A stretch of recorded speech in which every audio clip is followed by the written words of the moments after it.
इस वक्त 9 बड़ी खबरें क्या हैं, बहुत तेजी से सिर्फ 2 मिनट में आपको अपडेट कर देते हैं। आइए देखते हैं, शुरू करते हैं। पहली बड़ी खबर, विदेश मंत्री एस जयशंकर ने आज बेल्जियम में यूरोपियन यूनियन की अध्यक्ष उर्सुला वॉन डर लीन से मुलाकात की है। इसके बाद ईयू के साथ ज्वाइंट प्रेस कॉन्फ्रेंस में जयशंकर ने पाकिस्तान को टेररिस्तान कहकर बुलाया। इसके साथ ही जयशंकर ने कहा कि आतंक अगर भारत पर हमला करेगा तो हम उन पर एक्शन लेंगे, चाहे वो कहीं भी हो, इसमें पाकिस्तान भी शामिल है।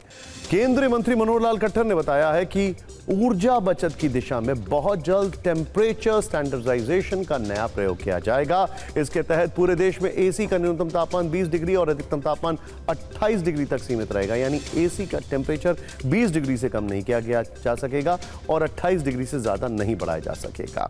कर्नाटक की कांग्रेस सरकार राज्य में जातिगत आंकड़े फिर से जुटाएगी।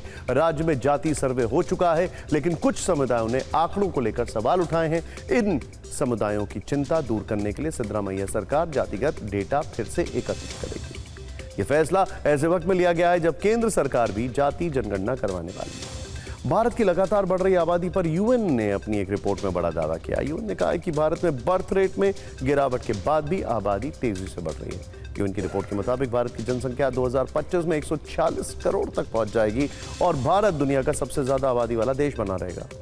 देश की कुल प्रजनन दर में गिरावट दर्ज की गई है। प्रजनन दर 1.9 पर आ गई है, जबकि एक कम से कम 2.1 होनी चाहिए।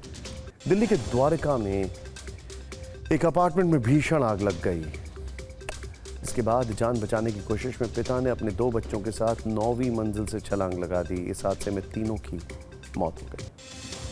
दिल्ली सरकार ने एक बड़ा फैसला लिया है। सरकार अब अध्यादेश के जरिए प्राइवेट स्कूलों की फीस बढ़ाने पर रोक लगाएगी। आज कैबिनेट की बैठक में इस बिल को पास कर दिया गया। यह नियम 1 अप्रैल 2025 से लागू होगा। इस फैसले से दिल्ली के प्राइवेट स्कूलों में पढ़ने वाले बच्चों के माता पिता को राहत मिलेगी। बिहार की राजधानी पटना पिछले 24 घंटे में हत्या की 4 वारदातों से दहल गई है। कल न्यू अरफाबाद कॉलोनी में एक घर में घुसकर दनादन फायरिंग की गई, 2 लोगों की मौत हो गई, जबकि आज बिक्रम में अपराधियों ने 2 युवकों की गोली मारकर हत्या कर दी। इन वारदातों से पटना में कानून व्यवस्था पर सवाल खड़े हो रहे हैं।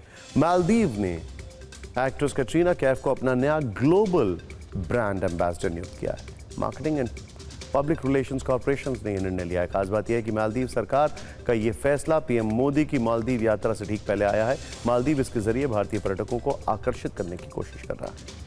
ऑस्ट्रिया के ग्राज शहर में आज सुबह एक स्कूल में हुए शूटआउट में 11 छात्रों समेत कुछ टीचर्स की मौत हो गई है। इस फायरिंग में 28 लोग घायल हुए हैं।